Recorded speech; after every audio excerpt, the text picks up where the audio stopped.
This clip is brought to you by SaveWithConrad.com.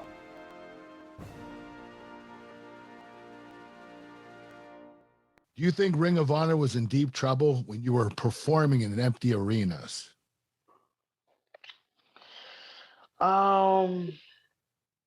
It didn't occur to me because everybody was kind of doing the same thing.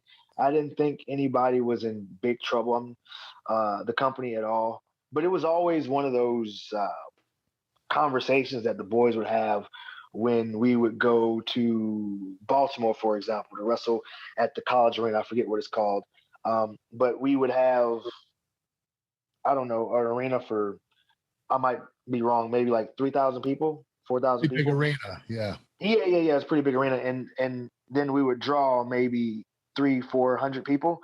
And, you know, a lot of us had asked the same questions back and forth about moving to smaller halls to pack them out. And that was never something that happened. So it was one of those things. I'm not a numbers guy. I'm just a wrestler. So I would voice my opinion in meetings. And if they use it, they use it. They don't, they don't. But it was always a question of how long can this continue? You know, and that would come, and then of course it would go away because I'm just concerned about the in-ring product. So, well, I got to ask, how much chaos was going on in the company before Final Battle, especially with Bandito having to miss the show? It was crazy. Yeah. So at the time of Final Battle, I think we had already known about the hiatus happening. I want to say we do. The time frame is mixed up, but I don't remember there being much, panic or anything. It's just I learned about the Bandito situation on my travel to Baltimore. I think I got an Instagram message from Bandito, and all it was him speaking Spanish frantically, and then him saying, "I'm sorry, amigo." Understood nothing. And so I was like, what is this about? So I tried to contact him back. He didn't get back with me. And then I contacted Dragon Lee, who's a good buddy of mine, speaks really good English. And he told me, yeah, Bandito contracted COVID. And I was like, oh, man. So I contacted Hunter, Delirious the Booker, and he told me he had already known. So in my mind, I'm thinking, whoa, okay, well, this match isn't happening now. Then I think I speak to either Lethal or Hunter, and they tell me that he might be doing it. And I'm thinking, that's not going to happen. He just signed to AEW. But for me, that was the only, thing that was I was concerned about coming into Final Battle was just like, who am I going to wrestle? Then it was confirmed that it was Lethal, and then it was okay after that. I was more so concerned about Bandito being okay because I think it's his second or third time having COVID. So I know he was having a lot of respiratory issues. So I was more so concerned about that. But yeah, that was pretty much it for me. I'm pretty sure there's more. I just don't remember it.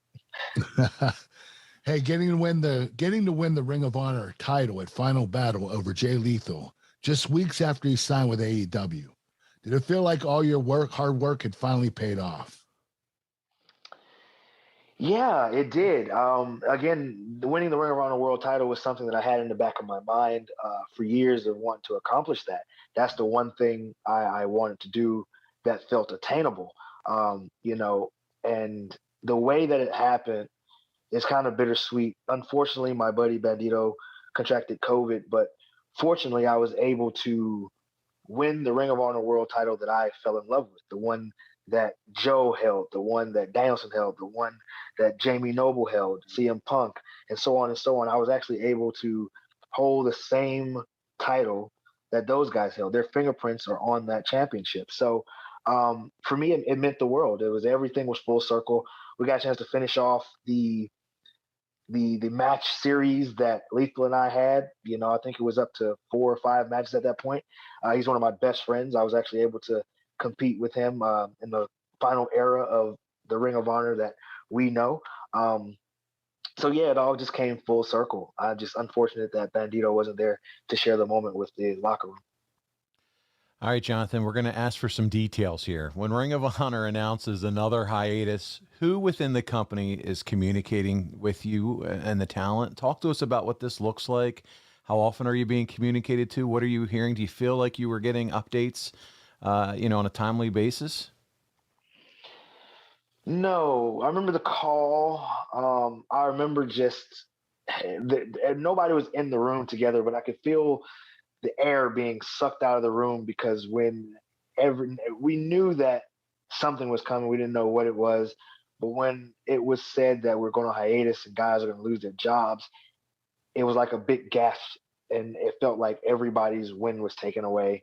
So everything was kind of communicated at that point, and then got off the phone or Zoom call, and I remember I was fortunate enough to be able to talk to Greg and Hunter on a phone call together, maybe 10 minutes after everybody got off the phone call.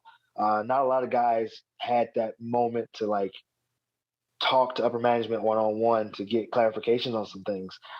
Fortunately, I was.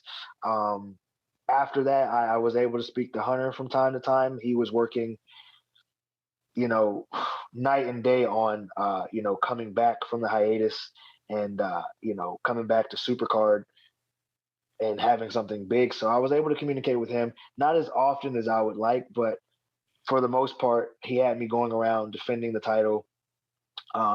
And I had to get everything approved through Hunter because they're doing things to, I guess, keep records of it and get footage of it or whatever. So I had to make sure everything was approved. So I was able to talk to him pretty regularly. And just for our fans who may be not as familiar with Ring of Honor, when you say Hunter, can you explain his full name and what he does? Not the game Hunter. That's right. but he's Delirious. Delirious is the promoter of Ring of Honor. Okay. Booker as well. Yeah. So, that's pretty much how that went. It was pretty good back and forth, I think. If I needed to talk to them and it was super important, I could get in touch, put it that way. And is he the one who led the Zoom call when the air got sucked out of the room and the announcement was No, that would be, I think Joe Koff held it. He's COO, and Okay. then it was Greg, I forget his last name, Greg Gieland, I believe. I might be mispronouncing that, but what a tough time for sure. Yeah, very tough. Losing your job, yeah, definitely. But I was fortunate enough that God works in mysterious ways, and a couple of weeks before that, I was actually in contact with Progress in the UK and WXW in Germany, and I've had a pretty good relationship with them. WXW since 2010, and then Progress since about 2014 to 15. And before I learned anything about the hiatus, I had already worked out deals to start working with them going forward. So when it hit, and I heard about me losing my job as well as my comrades, like I was more so thinking about my friends that don't have relationships with other big independent companies. They came straight from the smaller indies and got an opportunity in Ring of Honor, and that's a lot of them signed exclusively, so they weren't building these independent relationships anymore. They were strictly Ring of Honor. For me, I always made sure, regardless of what I signed, that I was able to go back to the independents, because I feel like having a connection with the independents is very important for a performer, because you get a chance to wrestle these new innovative young guys coming up. They teach you stuff. And not just that, you're keeping up with the who's who of the bigger indies. You know what I mean? So you keeping those relationships, establishing new ones, just in case you never know. Like I lost my job, I was able to go right back to the indies and keep going. Thank God for that. Hey, it's Conrad Thompson. Thanks for checking out the podcast here on YouTube. Be sure to hit the subscribe button and the notifications bell so you get a notice anytime we upload some new content. And go save yourself some money right now. If you're in a 30-year loan or you have credit card debt, it's not a matter of if I can save you money. It's a matter of how much. Find out right now for free at SaveWithConrad.com.